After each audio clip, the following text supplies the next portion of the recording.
Exchange செக்யூராக நடத்துறதுக்காக define key exchange procedure வந்து யூஸ் பண்ணுறோம். RSAல படிக்கும்போது நமக்கு 2 ப்ரைம் நம்பர்ஸ் சூஸ் பண்ணுவோம். PQ அப்படின்னு n வேல்யூ கண்டுபிடிப்போம். P into Q அப்புறம் phi of n value P-1 into Q-1. இது வந்து RSA ப்ரொசீஜர். இதே டிஃபைன் ஞாபகம் வைக்கும்போது நமக்கு ஒரே ஒரு ப்ரைம் நம்பர் தான் வந்து எடுத்துப்போம். அதை ஞாபகம் வச்சுக்கோங்க. ஸோ டிஃபைன் ஒரு ப்ரைம் நம்பர் வந்து எடுத்துக்கிறோம். ஸோ அதை வந்து Q அப்படின்னு எடுத்துக்கிறாங்க. அது நெக்ஸ்ட் என்ன செலக்ட் பண்ணுறோம் அப்படின்னா ஆல்ஃபா அப்படிங்கிற ஒரு வேல்யூ வந்து செலக்ட் பண்ணோம். இது வந்து ஆல்ஃபான்ல உங்களுக்கு கொஸ்டினில் எப்படி வேணால் கொடுத்துக்கலாம். அதோட நேம் வந்து நம்ம ஜெனரேட்டர் அப்படின்னு சொல்லுவோம்.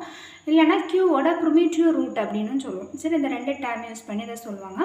ஸோ ஆல்ஃபா கண்டிப்பாக நம்ம சூஸ் பண்ணியிருக்கக்கூடிய ப்ரைம் நம்பரை விட லெஸ் தானாக இருக்கணும். அதை வந்து ஜெனரேட்டர் அப்படின்னு சொல்கிறாங்க அந்த ஆல்ஃபாவை.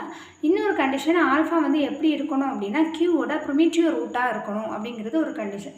ஸோ அப்போ இந்த ப்ரிமிட்டிவ் ரூட் அப்படின்னா என்ன அப்படிங்கிறத வந்து பார்ப்போம். நான் இப்போ வந்து ஆல்ஃபா அப்படிங்கிற ஒரு வேல்யூ வந்து நான் எடுத்துக்கிறேன். இப்போ வந்து